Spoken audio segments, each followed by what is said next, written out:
Bill habla muy bien inglés, lo habla desde pequeño, y lo que entonces no hemos podido por la premura tener una traducción, lo que sí que os pido es el mismo silencio que hemos tenido hasta ahora y la misma atención. Pues nada más, muchas gracias.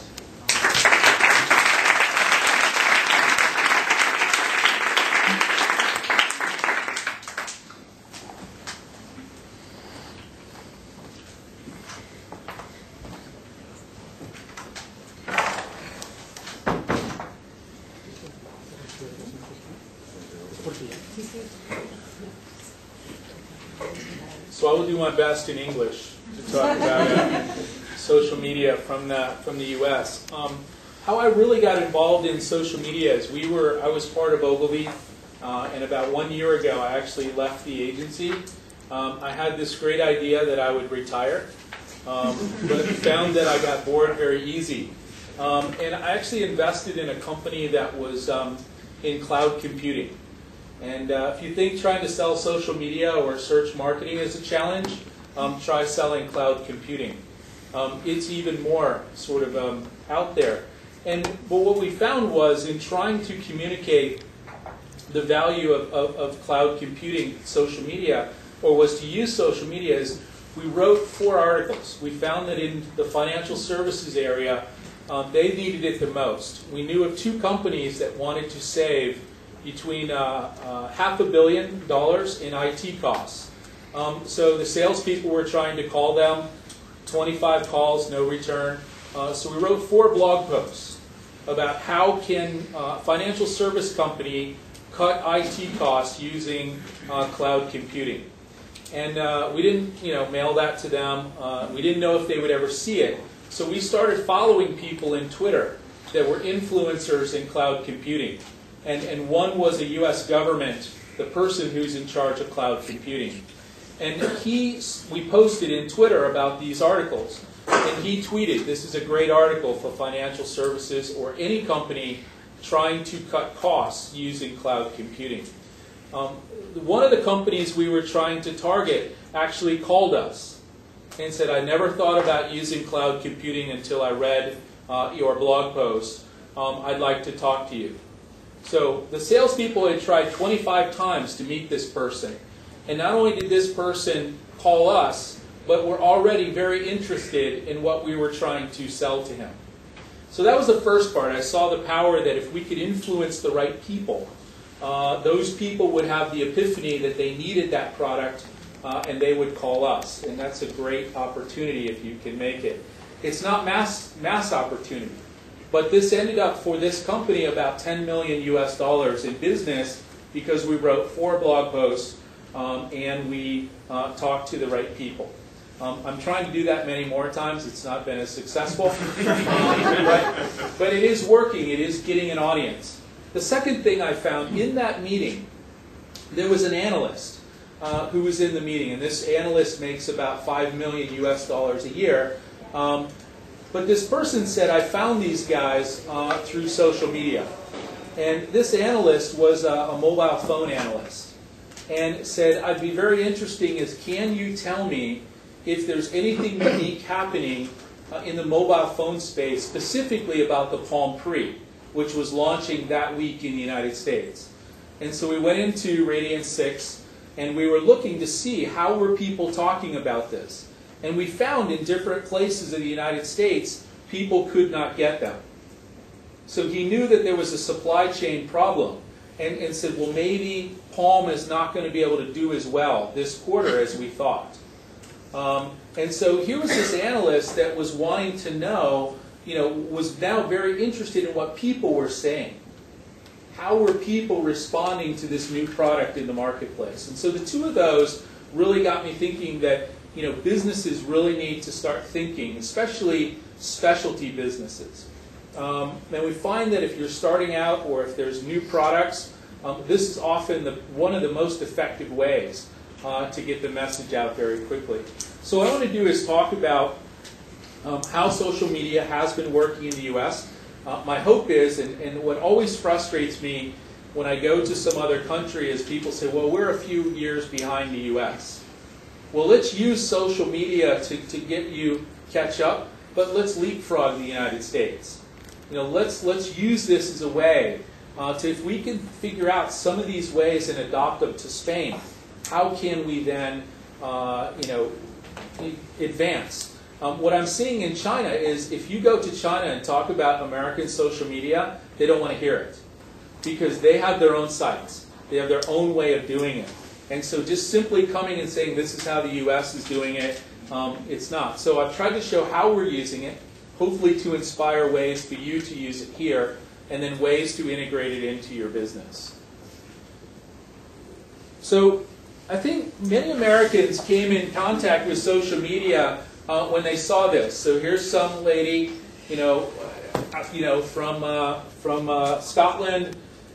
Nobody expected her to have talent, and she's made a lot of money. She's famous worldwide, all because people were inspired by her music. Not as much inspired, but surprised that this lady could sing like that.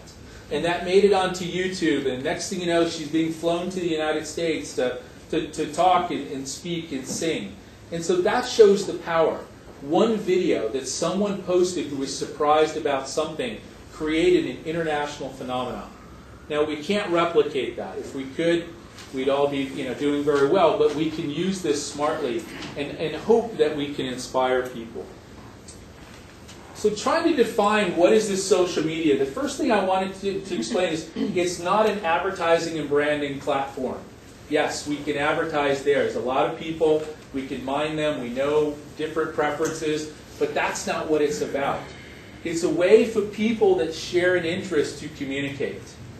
And I think once we understand that, it's like all the people you see wearing the Real Madrid jerseys. They're passionate about that team, and they want people to know about that team. And if we think like that, if we think, how can we be part of this and not artificially create it, we'll be far more successful.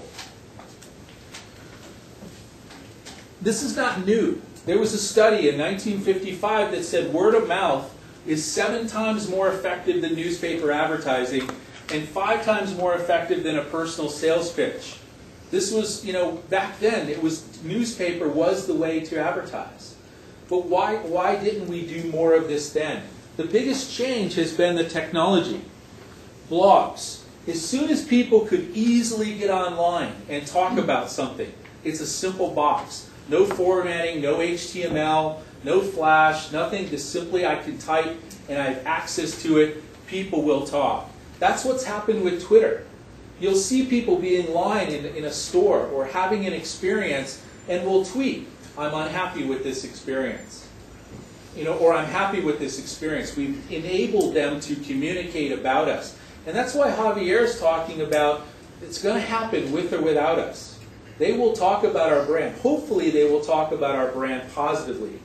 But if not, if we make a mistake, if we don't live up to the trust of our brand, then they will talk about us negatively. So all kinds of stuff. I think I see too many people getting overwhelmed by we've got to be in all these places. You don't have to be in all those places. Find out what works for you and what makes sense. But more importantly, we're going to talk about finding out where your consumer is. What are they using? And how can we take advantage of that?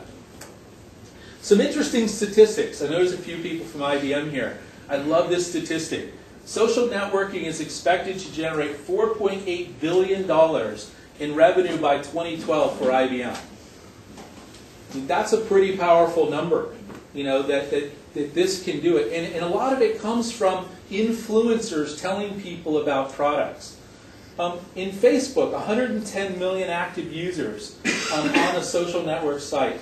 And it's the fastest adopted growth of people 25 and over.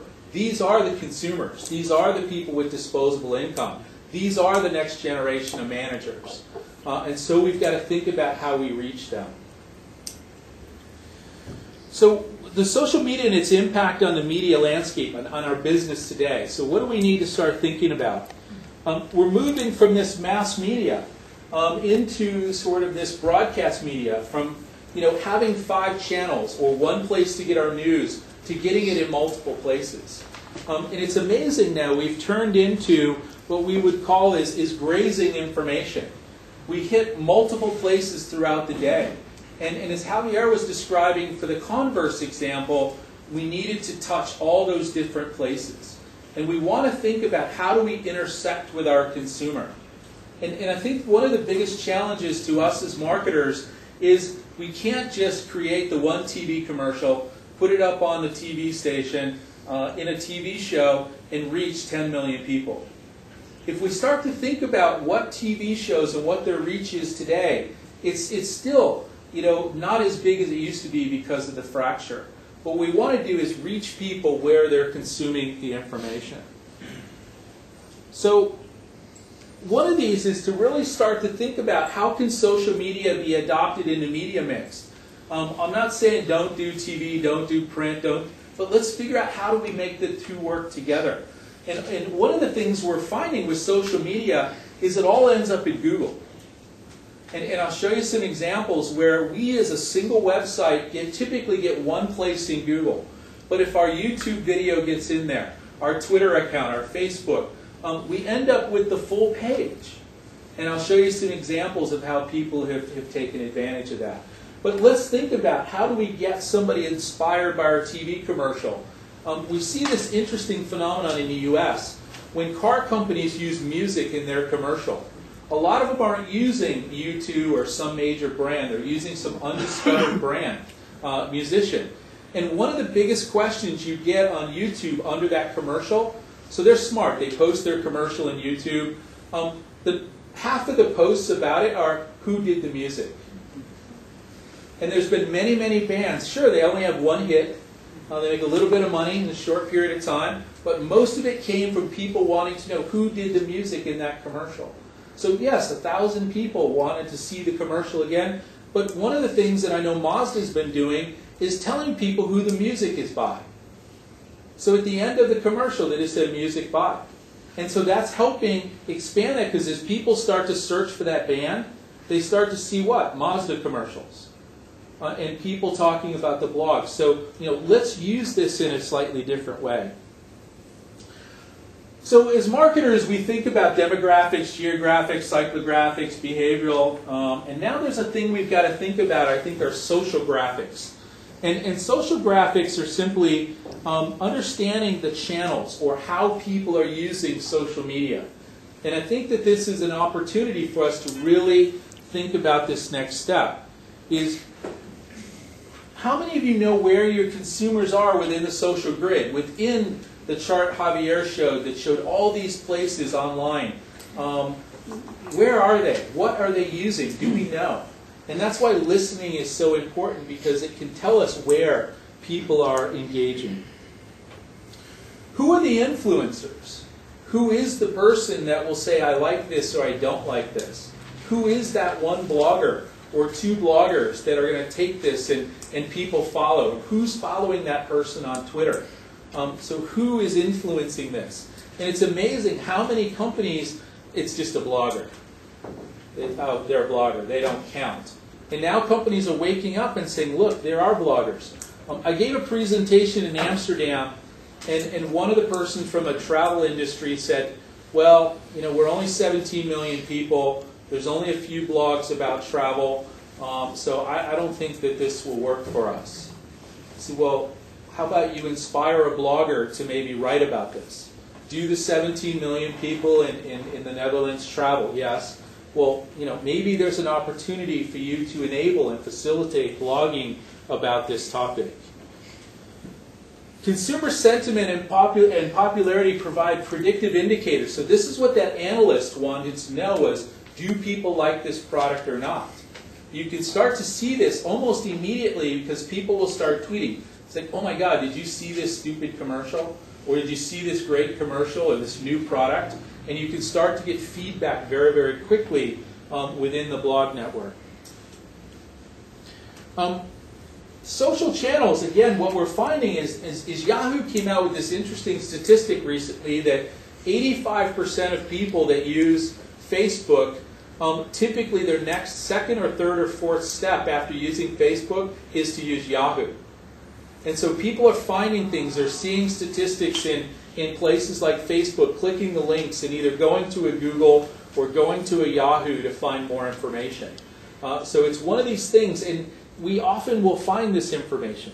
The question I have is, if you were Domino's, and that video is out there, and someone Googled Domino's, the chance that that video is one of the first things that came up is very high. Now, do we have another video that says something more positively about our company that we can make sure comes up rather than that other video? The voice of the consumer is something I think we need to understand. There's great data out there. They're telling us exactly what they like, what they don't like, what features they wish they had, and we just need to listen to it. And I think if we can pull in search data, how many people are searching, what are they searching for, and look at what are they talking about. When this new product comes out or a current product, what do they like, what do they not like, and how can we integrate that findings. A great example was Sony in India. The one thing people didn't like about the iPod is that people really couldn't afford to download music and pay for music.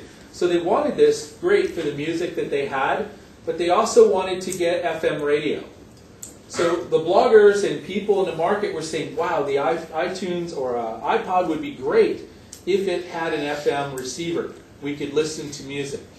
Apple, of course, said no. You need to buy music and download. And so Microsoft, with the Zuni, came out with and added that for the Indian market. And it's actually outselling.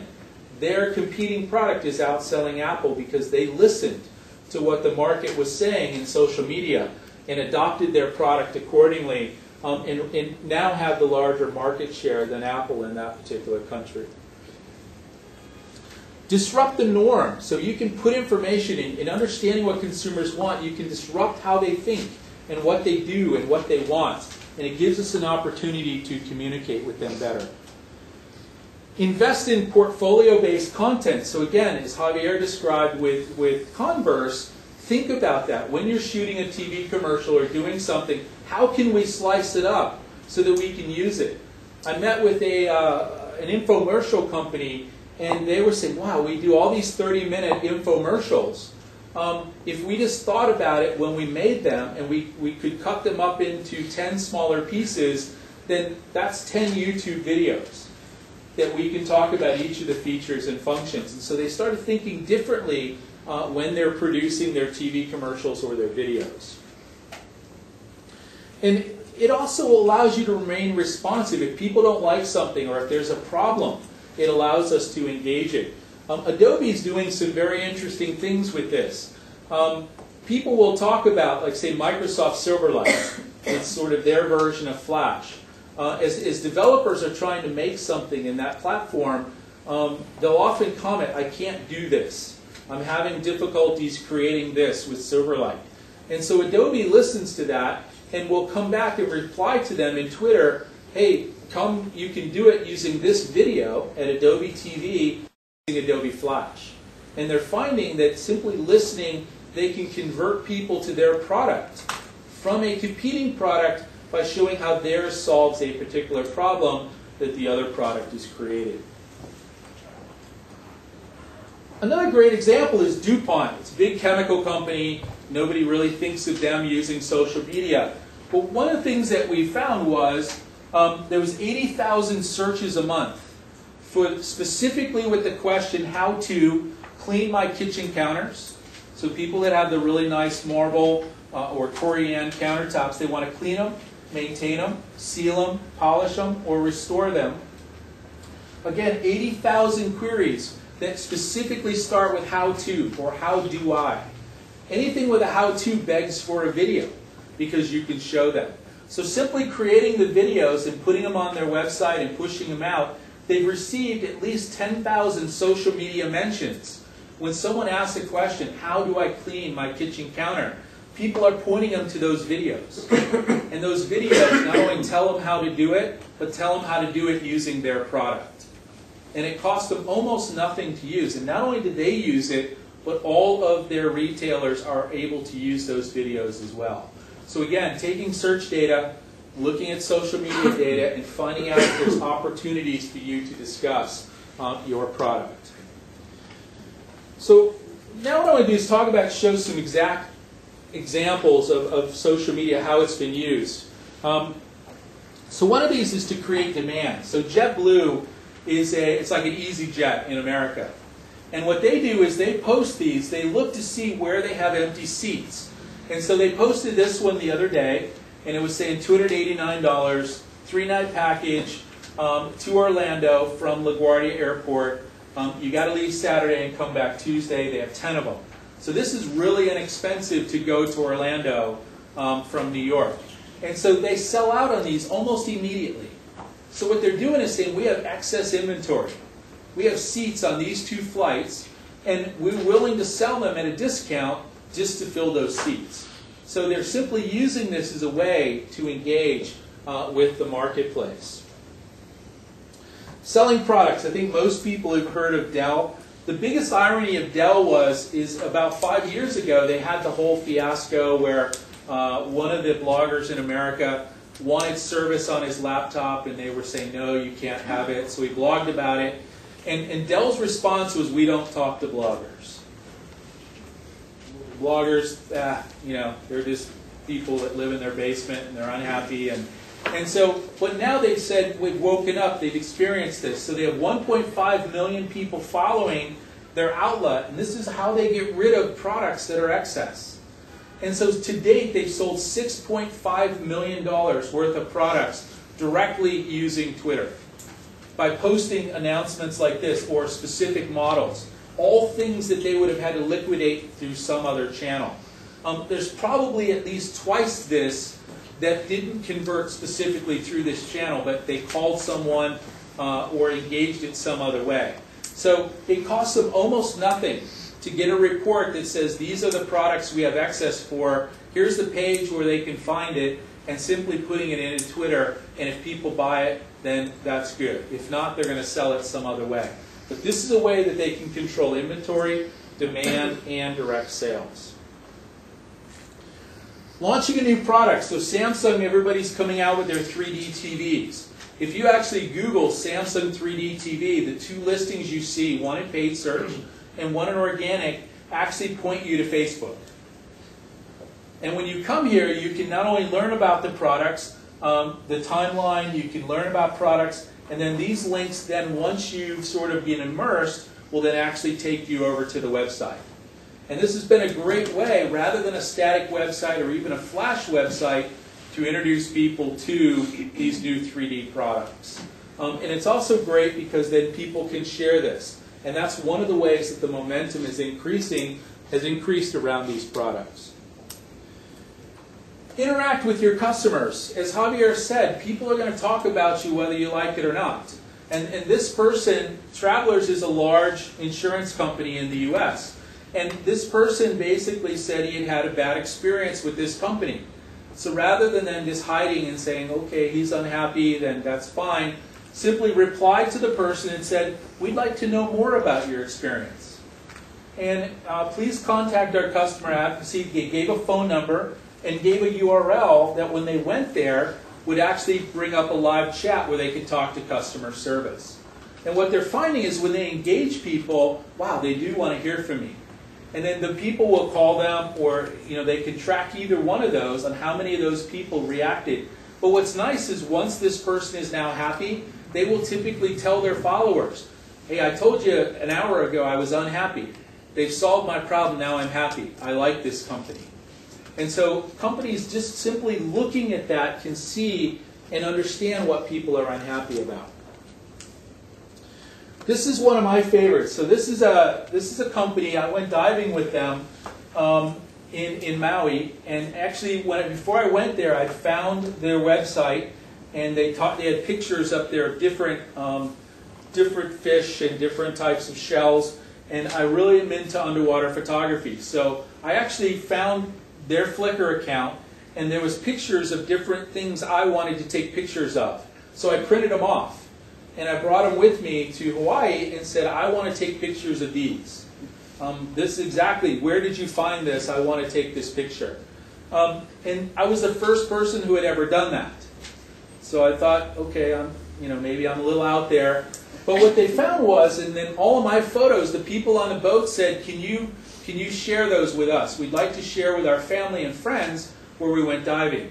So the very next day, after the boat people heard this, I talked to them and they started posting every day all the divers, all the pictures related to that they're posting here on the website.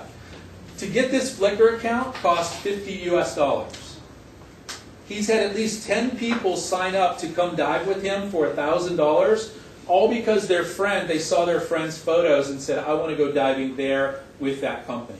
So $50 for $10,000 worth of business so far, I think is a pretty good return on investment. Again, it's nothing overly organized. It's simply them posting pictures of people interacting with his product. Dealing with controversies. So this is the latest. Javier talked about the Nestle with Kit Kat. They're using actually social media to tell people that we've solved it. They got rid of that company that was profiled in that video. And every day there's something new that they're posting telling people, here's our commitment to using sustainable palm oil. Right there, a link to it. People can read it. People can then share that in other places.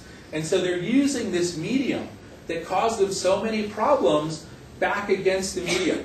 They're using it to present their side of the story and to let people know that they listen. That was the biggest outcome. They listen. And the best thing you can do is tell Greenpeace you're listening and get them off your back. And now, they're starting to use this much more effectively. Encouraging engagement. This is one of the things. One, we don't want people talking about our brand, but to go even farther and encourage them. This is Adobe at an event they have every year. Before the event, they told people there was all these ways you can communicate with us before, during, and after the event. Tell us who you want to talk to. Tell us who you'd like to interview. And so throughout the event, they were posting things on YouTube, interviews, information about the sessions. In Facebook, they were telling people where to go. During the event, they were doing drawings and raffles and meetups and things, telling people through Twitter they can come find out about things.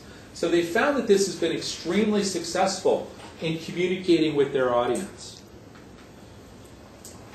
The one I think is pretty powerful is this idea when 7 people become 350 million people. Anyone heard this? Yeah, it's sort of starting to make its way on the internet. How many people have read Harry Potter? How many people have really read Harry Potter? All right. So Harry Potter, those that have read it are probably fanatical fans. You like it. If you've read all the books, you don't mess around with Harry Potter. So the one thing that they learned at Universal, who wanted to make a theme park around Harry Potter, was we better talk to those crazy people who like Harry Potter before we do this. And so what they did is they invited 7 people, just 7, to come to Orlando. And here's the homepage. It's actually opening June 18th, which has been a big secret until about 2 days ago. My wife we already have tickets. We're going. She's crazy about Harry Potter. So, but this was a big deal. And part of the big deal was bringing those 7. Here's what it did. I talked about using Google. So those 7 people went out from that meeting and talked about it, and to date it's actually generated 578,000 pages of information related to this theme park and what they plan to do at Universal, simply by talking to 7 people. Here's what talking to one of them got them. This person was live blogging from that session, telling them, here it was, latest development, 10 a.m. Eastern Time. Here's J.K. Rowling says, I've done this. It looked incredibly exciting. I don't think fans of the books or films will be disappointed. That's how they opened the meeting. Then they start going through the plans and what they're going to do. And here's a person who's probably the single most influential person related to Harry Potter, other than the author herself. He's live blogging what he's hearing. And this caused this whole audience to be very happy about what was going on. And ultimately, they've estimated it's reached 350 million people because of that event and those people talking to other people. Staying connected. So what are they doing now? They're teasing people. Here's a 3D look. of what's coming. Check it out. Almost every day they're introducing something new to help build momentum. The first month or month and a half that this park is open, it's fully booked because of this type of momentum. So it's really, really helped them get the word out. And they just now started doing TV advertising because management told them you can't launch a theme park without TV advertising. But they're already booked without any advertising other than using social media. Press releases are a great way to foster social media. So Sony Bravia pushed this out, and what we saw was, instead of Sony coming out, here's Slash Gear, Engadget, and Dig. So this one press release had 37,000 pickups in social media. Bloggers picked it up, reviewers, Dig. And basically, the social media sites actually outrank the brand site for that explicit product, because they have a site that wasn't particularly optimized, but all of this was news. Another broader example, so Bravia 3D LCD TV. This is the new 3D TV. So as you see right here, we're talking about Sony's product, but right there, Samsung has the only organic phrase. I mean, they bought that, and it's taking us to Facebook. And what was interesting is here's the company's site about this new, saying coming soon in the spring of 2010. But here's a blogger that had just put it out 4 hours before I grabbed this screenshot, saying you can now view them at the Sony store. So here the website, at Sony wasn't even telling people they could see them in their store. And same thing, the different viewers were all talking about it, but the word hadn't gotten to Sony themselves that you can now go to a store and actually look at these TVs. So it's a way to integrate it all. And this idea of shelf space, the more of these that we can own, one, it displaces our competitors, especially around a query like 3D LCD TV. If they're not there to be seen, we have multiple opportunities for our products to be seen. So some of the key activities in social media are, monitor the conversation. Understand, if you're not doing anything else, use something even like TweetDeck. Listen to what people are saying. Go to these sites. It's amazing. A project I worked on at IBM, we found that there was an equal number of people who liked Lotus Notes as there was that loved Lotus Notes. In many other communities, we found there was hundreds of communities talking about products that the brand didn't even know about. Some of the listening tools, Radian 6, Crimson Hexagon is the one that we're using in the back end to mine this for the financial services. But a number of these tools are out there, and I know one of the things Ogilvy has aggregated a bunch of these into a singular dashboard because, again, this is an emerging area, and the tools aren't completely refined yet, so you have to use multiple tools, but even using the free stuff is better than doing nothing. Identify and engage influencers. If you don't know who the influencers are, find out who they are, because there's someone, when you're briefing the biggest press analyst for whatever magazine, at the same time you need to be talking to that key influential blogger. We're seeing this time and time again. Many bloggers in the US have a larger reader than many newspaper writers. There's a tech writer for the Wall Street Journal that has almost 100 more followers on his blog than people who read his column in Wall Street Journal every day. So we've got to look at these and who are they and how can we influence them. This idea, engage 10 to influence 100, I'm not going to go into it because we saw the example with Harry Potter. Find those 10 people who have a downline that can talk to other people on your behalf. And one of the things that I'm seeing people use is followers as a proxy for influence. Anybody from Cisco here? No? Good. So, it's a good example, but a bad example. So, this is the CTO of Cisco, and right away everybody says, well, 517,000 followers, she's an influencer at Cisco. Well, that's great, but what we find is, if we really look at the data, she's only been cited twice by people externally. And so they're basically saying, okay, it's, she's promoting something the company did. Then we look at Cisco itself. Okay, 8,000 followers. Who cares? Just 8,000. 19 URLs cited. So we probably wouldn't care as much about that, Cisco's main one.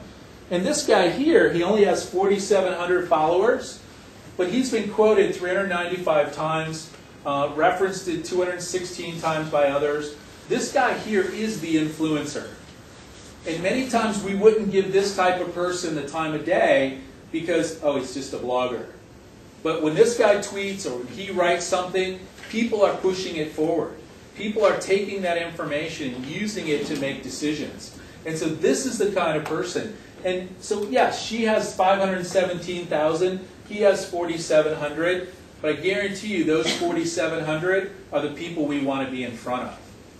And that's the type of thing we really want to look at, is really what is the value and what is the network of the people that we're out there asking to be influencers.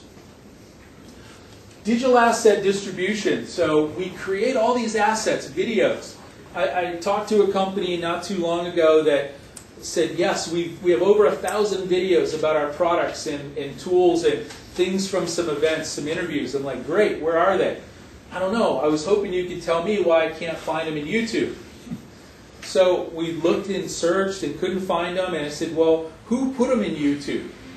And they didn't know. They found out that the person that had all the videos, they were simply on their hard drive. They didn't know what to do with them. They created them, they edited them. They didn't take the next step of saying, how do we push them? How do we use them? And so this idea of how do we make them portable? How do we encourage people? I hear, oh, well, blogging's not too popular here in Spain or this or that in our industry. Well, let's give them information. Let's give them something to write about. Let's ask people to write comments. The one thing I like about TripAdvisor that Javier showed, one of the reasons that there's so many negative ones is people are going to tell you when they were unhappy. Because you made a recommendation. And most of the negative listings in TripAdvisor start with, I read all the positive reviews, so I stayed there, and my stay was not what everybody else said it was. So people want to come back and correct something that was negative. And that's something we got to think about, is how do we encourage people to talk about our products? And this idea of empowering the advocacy. How do we build and foster a sense of community around our brand loyalists? So we don't need to create these. They exist. People are doing this with or without us. They will go out and create a fan site, or they'll create a hate site. But they're talking, and how do we empower them? How do we feed them information that they can use? A lot of bloggers are simply taking reviews. I don't know how many people have ever been to this site, Engadget. Engadget reviews toys. They're actually in big trouble now because they got that lost iPhone, the new next generation, took pictures of it, wrote a bunch of articles about it. But some companies want to shut them down. Their computers were seized. Apple didn't like it. They said, well, just do whatever. They went in and took their computers, but other people are feeding them information. They're sending them those reviews so they can talk about them. Microsoft does this well. They have these MVPs, empowering community. So there are people out there trying to foster the usage of Microsoft products and sales. But even Walmart in the US is doing this. It's called 11 Moms. And they have 11 actual moms. They show their pictures. And these moms talk about all the different ways that you can use products and just how to have a better household and deal with your family. And it's one way that Walmart's used to introduce new products that they have in their store to the communities. So these women existed. They were already blogging elsewhere. And all they did was bring them in to give them a larger voice and a larger distribution. So what can you do and what should you do to develop a social media strategy going forward? And one is, what is your social brand strategy? And I think John Bell from Ogilvy PR says it really well. Brands must choose the role they want to play in social media. Defining the social media brands means deciding how you will behave in the social web, what voice you will use, and how deeply you will interact with your customers. You have to answer those questions first. And once you answer those questions, you can start to do it. In this case, this person, they started tweeting about these mergers. It was some product around waste disposal went to the wrong audience. They just started tweeting it to everybody that they knew. The person said, "Why am I getting this? I have nothing to do with this." Whereas, now here's somebody that's talking well about Autodesk because they went out and helped them. So we got to figure out how we want to play and interact with social media. Mapping the process. You can read this later, but what is the conversation we want to have? Who are our influencers? How will we engage them? What is our plan? Are we going to have meetups? Are we going to have sharing? What are we going to do? And how will we distribute our content? How will we optimize the creative and media? And then how will we educate our team to be aware of this? And this is something I'll talk about in a moment, is we've got to change the mindset of our team. So we'll build this really quickly. I think that this is a big change we need to think about as we do product messaging or a PR or any type of advertising, is start to look at what insights can we get from our keyword research, from search marketing. What can we get from our social media monitoring? And how can we look at this before we do TV ads or we do print? And what can we do? And what's nice is we can track this. With the new Toyota Prius, they called it the third generation Prius. The reason that they named it third generation Prius was they wanted something they could use as a proxy for tracking advertising. Instead of saying the new Prius, by saying third generation, people were searching for that. And they knew right away how many people were watching the TV commercials by how many people were searching for third generation Prius. Second, they were able to monitor that in social media. How many people were talking about third generation Prius? And they did that because they were monitoring those to see how can we rise above the noise and how can we create something that we can track. Developing a center of excellence, sharing best practices, sharing knowledge. So getting all of this information together, telling people how and why they should be using social media, I think is a very powerful tool. Training and strategy, making sure people know how they can do it. What are their rights? I think IBM does a great job of putting out there, the social media communication guidelines. It's all part of the regular, employee guidelines. And so, how are you going to talk about it? What does it take? There's a lot of great examples of these policies and process that are out there.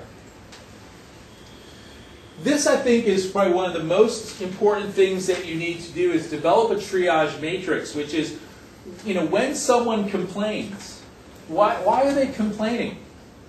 Then how can we influence that? What can we do when people are complaining? How do we diagnose it? May I help? Or just simply saying, we're listening. The traveler's example.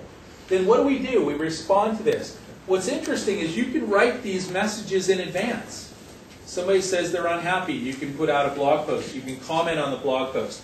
Those of you in regulated industry, financial services, pharmaceuticals, healthcare, my daughter works for a large insurance company, and she has to get, next month's tweets, they're already deciding right now.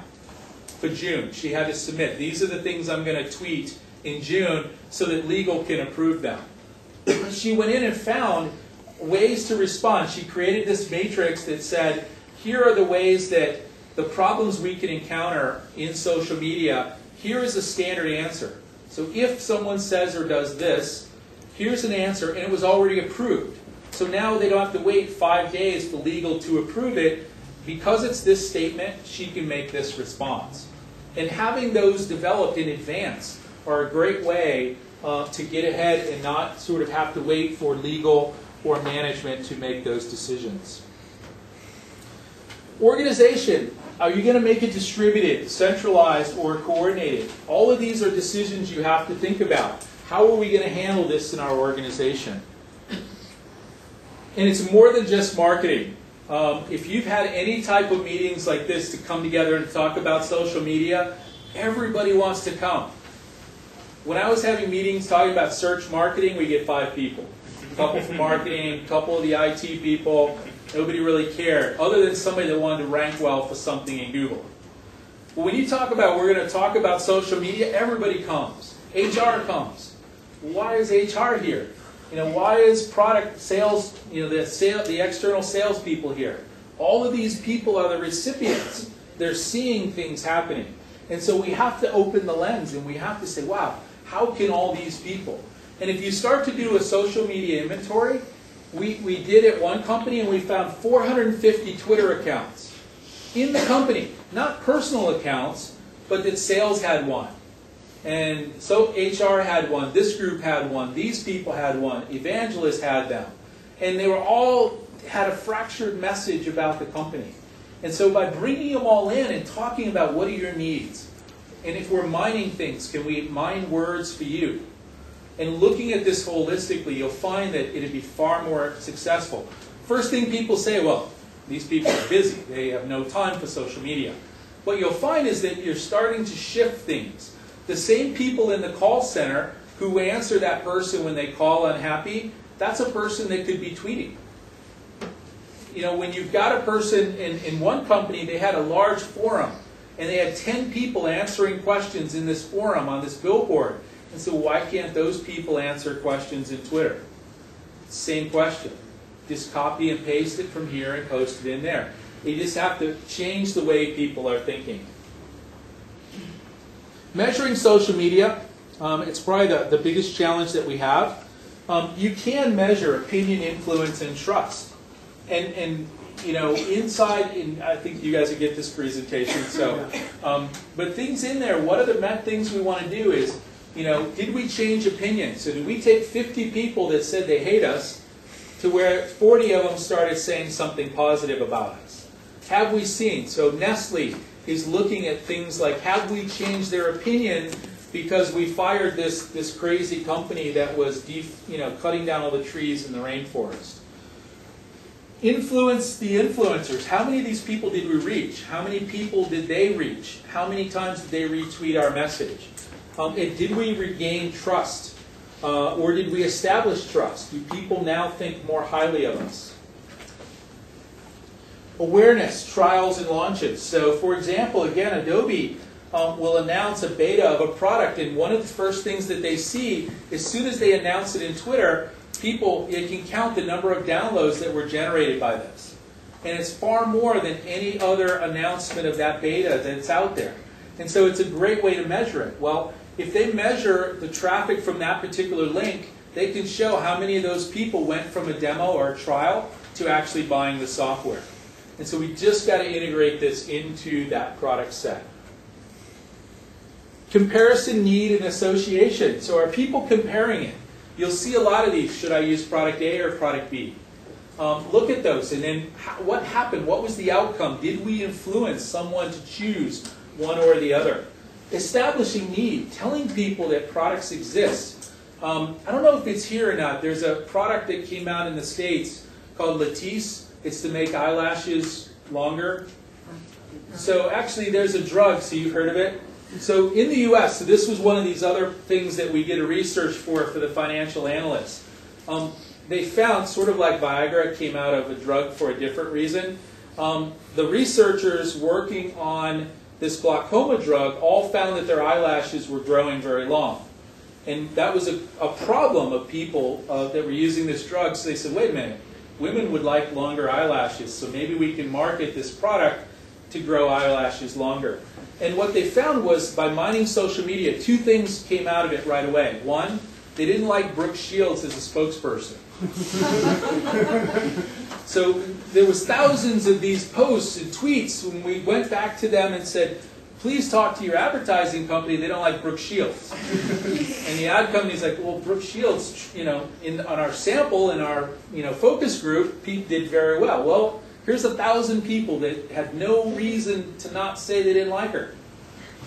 So okay, we'll look at that. Second was, they wanted to see before and after results. That was the #1 question people were asking on Twitter. Who's used this for 30 days? Who's had this result? Not just a TV spokesperson. So mining that, then they started putting out videos. They started finding women who had used it successfully and engaging them to tell people that it was a successful product. So what are some of the key learnings? What are the big mistakes to facilitate the conversation? And you can control, you can't stop people talking negatively, but you can at least put your side of the story out there. You need to have a monologue, a conversation rather than a monologue. So this is an example where, the company just puts out, hey, we have a new product. And waiting, hoping that it's going to cause a lot of people to tweet about it. But what happens is, the company doesn't respond to very simple questions. And again, the post came back that they were arrogant bastards, that they only want to talk to me when they want to sell me something. They don't want to answer my questions. Whereas here, someone simply asked this question, how do I build it in this product? Which release are you on? Here's the one, and then check this out. And it gave a link to a tutorial exactly how to do it. This is what makes people happy. When we have a conversation, we just don't go from me to them. Don't ignore bloggers. So how many people remember this kryptonite lock? This lock was supposed to be, you can't break it for nothing. And this blogger broke it using a simple Bic pen. And so this company, first was, our customers don't read blogs. They'll never know about this. They don't read this. Yeah, but reporters do. And this was picked up by almost every major newspaper in America. And this lock that everybody was using in New York City immediately became worthless. So it's one of these things where, had they just listened to this person, they probably could have done damage control and had a position far more quicker than just simply saying, our customers don't read blogs. Advocates trump followers. So, what we want are advocates. So Starbucks, everybody knows Starbucks. 860,000 followers. Well, we have this brand in the East Coast of the U.S. called Dunkin' Donuts. And they have 50,000 followers. But in a recent study that was done, 35% of the Dunkin' followers are advocates for the brand, actively talking positively, unaided about the brand. Whereas, and 73% talk positively versus only 49% for Starbucks. 51% of all the people talking about Starbucks on Twitter and on the internet are talking negatively. And yet they have all these, it's crazy how many followers they have. So it's not the quantity of followers, it's the quality and how well those followers become evangelists for your brand. So some of the best practices, actively listen and observe before getting started. Listen at least for 1 month. What are they talking about? Know what's being said about your brand. Establish clear objectives. What are we going to measure? How are we going to measure it? And just start small. Evaluate opportunities through your strategic lens. What do we want to get from this? Create this unifying concept or theme. Create the architecture. What are we going to use? We're going to use something that's out there already. We're going to create a blog. How are we going to do this? Aggregate and build social media assets. So start building things. And if you look at Cisco and Adobe and a few of these companies that have embraced this, they put multiple assets on their press releases and on their website. Here's a video that has an executive talking about this. Here's a demo of how the product works. Here's this or this or this. Develop a plan for monitoring and responding to consumer discussions. What are people saying once you get out there?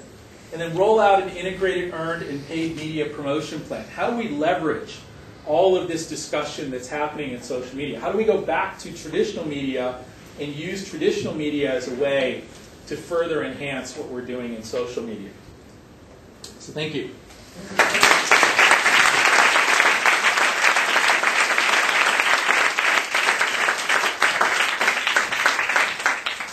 No puede ser de otra manera, tiene que ser muy 2.0, hemos estado todos atendiendo mucho. ¿Alguna pregunta, alguna consideración? Hay que aprovechar la oportunidad de tenerlo aquí. Yes, you were in Spanish or in English? Or? In English. You were showing us the Nescafe example. 2 weeks before I was in Munich, and there were a lot of people in the big place, Greenpeace people, and making, how do you say, filmas, no? And recollecting people and giving everybody a list. Please don't buy a Kit Kat, please don't buy these other chocolates. So this is an example that Facebook also, or the social media also can go against the company, you know, because they Greenpeace people, young people, they infiltrate, the Facebook of Nescafe, and then they go also to the streets. They go outside, like I see in Munich, no? So I think it's also sometimes dangerously for the companies, because can be. In this case, the Facebook with Nestle was because of that grassroots, and Greenpeace and those organizations very effectively use social media. So they reach out to people that are also very concerned. It's very easy to find them. We can do a search and see who cares about the environment, or this product or that product. And so they use both traditional means and digital means to get people motivated. And again, the point with Nescafe or Nestle was they're now using it. Before they didn't even want to address it. And now they're at least using the same format as other people to get the word out. Any other questions? Yes. Most of the examples you have shown refer to B2C companies mostly, so the reactions to consumers, from consumers to the policies of the company. What considerations should we take into account for B2B companies, like in that case? Yeah, I think it's very similar. So Autodesk, that was a B2B example. Those are going business to business. I mean, the best is I think influencers is the single biggest thing that a B2B can do, because like at IBM, there's Ed Brill, who writes about Lotus, and hundreds of thousands of people follow him, and whatever he says about Lotus or Lotus category products. And many people have that, and I think if we could find those influencers and enable them and empower them to write more, I think it works very well. We're finding some of the biggest growth in actual business applications of social media in B2B. Many companies are starting, again, reaching out to influencers, starting to use Twitter a little more as a way to communicate. I know HP within their services group is really starting to leverage social media to find people looking with specific business problems. So mining it or watching Twitter to see who's talking about a business problem or how to get help. Syndicating white papers, using social media to let people know that there's specific white papers available. It's a little bit of a challenge for B2B, because often when we put out a white paper, we want to use that as bait to get people to fill out a registration form. But some of the companies, I know HP and EMC, have actually started rewriting some of their white papers to have links inside of them that go to another white paper, and use that bait for free without registering to get people to click the links inside of the PDF to go register for another paper. And that shows a deeper level of engagement. So I think those are the type of things we can adopt, more so in a B2B environment. I just have a particular interest in social media and banking, because I think it's just so a traditional sector. I don't know how it's working. But after the crisis and all that is going on about, back products and everything, how do you think is going to change in this sector, in banking especially? Well, the things that we've seen in banking, one is the customer service side. Especially now, people don't like banks very much.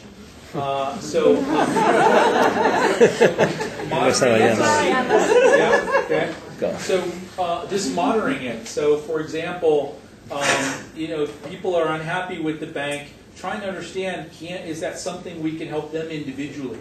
There's people that would tweet to try to find a branch location. We've seen that. Where is a bank? Bank of America, or Deutsche Bank, or some in this particular place. That's one way. The other way is to tell people, some people will follow their bank. They want to know what's going on with their bank. So telling them when there's a change in the savings rate or something like that are ways that we've seen people want to use it. And I think just telling people that you're doing that. I know some of the banks in the U.S. in their statements or in the bank are telling people you can follow us on Twitter, but tell them what they can learn.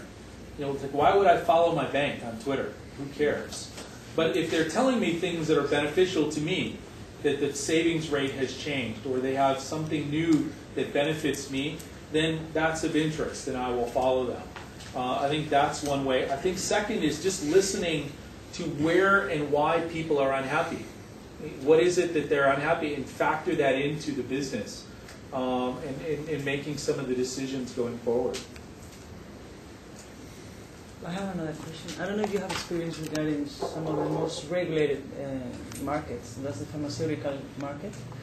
And pharmaceutical companies, I don't know if there are some people around here, but we are struggling about how to do social media in terms of regulatory and legal, especially once the FDA haven't said anything about how to do this. Do you have any kind of experience around that, or to give us some kind of recommendations for convincing the legal? Yeah. Convincing legal. So it's the same trick we had to use, well, not trick, but tactic we had to use with search is show them the data. So one of the things that you can do is, what will they let you say? And I think we start with that. So one, educate them, by showing them how many people are talking about those products. So to give you an example, there's a large company called Allergan. They make breast implants. And they had a no social media policy. But once they saw how many women, we hope they were women, were writing about this, which one, which type, sort of, saline or silicone, or, they legitimate questions people were asking. And so they took that and went to legal and said, what can we say? And legal said, well, you can tell them that there is a tool on our website that says, here's how you can make a choice. You can't advise one way or another. You can bring them to this tool. And so once they had the proper discussion with them and had at least 4 or 5 things that they could do, and they would let them say within these parameters, then they started with that. And then they were able to come back and say, okay, this is working really well, or this is not working. We need more flexibility. And I think the way that they got flexibility was by bringing options to legal, and a number of options, and letting them say yes or no, or at least trying to get a trial. And it's a very, financial services is exactly the same with that. So trying to get an understanding of what they will let you do, and then go ahead and do that and start with that piece. The other is that, again, people are talking about this whether the company does or not. So, the other side is, how do we respond to the marketplace talking about it? What are we allowed to do in that area? And can we, one of the things I've seen one company do is they created videos and created information in TV commercials that had women talking. So like there's a birth control pill in the U.S. That they actually created commercials that they thought would get women talking. So women bloggers would blog about it. People would talk about it on Twitter. And so while the company wasn't doing social media, they were putting out the right information that enabled the marketplace to talk about it on their behalf. That's another way that you might want to. How can we create compelling information that other people will talk about for us? Is one way I think pharmaceutical companies can use this. Instead of, let's just get our ads out there, no, we can't do that, but other people can talk positively about our brand if we give them the right information. Bill, why do you think you in the United States, you do a lot of things we see here with the social media, and we here in Europe, in Spain and Europe, we do very much few, nothing, I think, or less.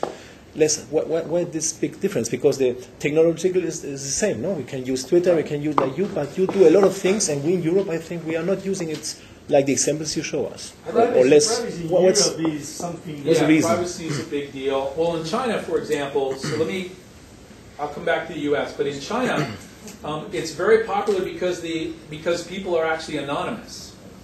We don't ask them to sign up and use their real names and things like that. So that's one thing that's really worked well in China is not tie it to an individual person. Allow people to have that anonymity to say and do and participate. So I think that's one. I think one of the reasons it's really advanced in the US is two reasons. You know, many marketers, especially young marketers, don't always ask for permission. Don't have to do. Because por favor, no? You know, they typically will do things, and then if I get fired, I'll find another job. But I mean, that's I think that's one of the ways, because if you look at many of the examples, it's because someone took a chance. And fortunately, it worked positively, so they got to keep their job, and it became a case study, so other people used that as reason. I think second, I think it's the people. You know, Americans, we have no problem saying something bad about a product. And I think that it's actually the negative comments about products that have fostered this. Because in Spain we have that in common. Yeah. Yeah, we like to speak badly about anything. Yeah, but not in Twitter. But I think, you know, that's the thing. I think that companies, and it's not come easy. We've been trying this for many years. And it's just now I find that companies are figuring out, maybe because it's so visible. You know, kids are coming home and say, Dad, you know, I saw your company is a bad company on YouTube. I'm not agree with Javier. I mean, last year has been explosion in Spain around social media, and Spanish people like to speak and like to use social networks offline, online. But the marketers, but the market, you know how it is. So yes, that's what I wanted look at this. No, I mean, these are our marketers. marketers. You know, they are interested in that, and I think we will move really quick and forward. So, thank you very much, Bill, and thank you for coming. So, seguro que tenéis muchas cosas que hacer durante el día y espero pronto escuchar una llamada a vuestro. Sí. Venga, muchas gracias.